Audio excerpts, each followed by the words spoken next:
The narwhal is a mammal like us, so we would expect in some ways that how it expresses its tooth organ system may in some ways be similar and may in some other ways have adaptive means that are unique and characteristic of this particular animal.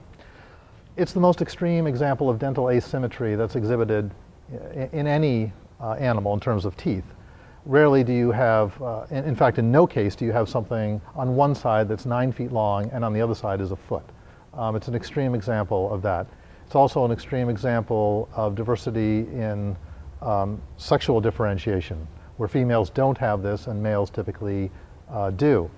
This particular tusk is different from the expression of other tusks, not from the standpoint of composition, because this one is primarily dentin, which for a human would be the underlying layer beneath our enamel. Narwhal have no enamel. There's nothing on this. It's purely dentin, but what is unique about it is that unlike our teeth, for example, there's a layer of cementum. And this is a layer that typically occurs in our teeth beneath the bone. It's really a portion of the tooth surface that represents an interlocking portion between the tooth and the bone. And typically when the tusk expresses itself, that cementum layer is either abraded off, worn off, or not expressed. In the narwhal, it's quite the opposite. The cementum remains intact almost throughout its entire length. The narwhal is unique from the standpoint of having cementum and dentin with a higher collagen ratio on the outside. And as you go further in, especially to the core, right around the nerve canal of this tooth, there's a very rigid and hard mineralized core in the center. So basically this is a flexible rod, is what it is.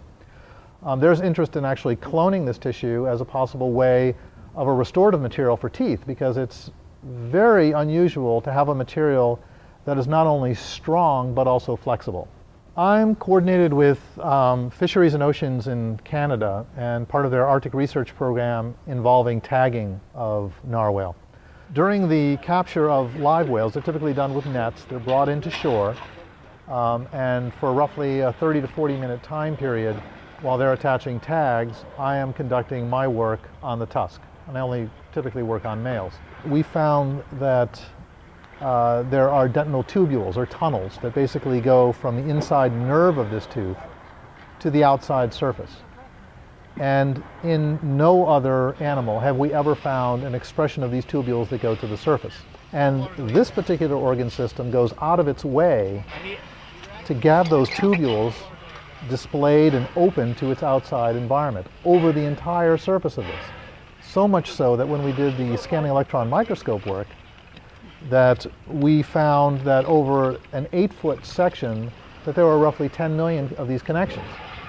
So this whale has gone out of its way to express something on a microanatomic level that would not normally be even thought of or possible, and does it in an environment that you would least likely expect. I mean, the last place you would think to have an open tubule is in cold Arctic Ocean or Arctic air. So there's some overlying reason of function, and that's why we have focused our research on sensory function. Where did this thing come from? You don't have anything in the evolutionary history other than its artiodactyl origins, hoofed animals, to tell you what this thing is all about. There's nothing in the fossil record that gets you from, kind of this land animal to this thing with a huge tooth sticking out. It's unprecedented.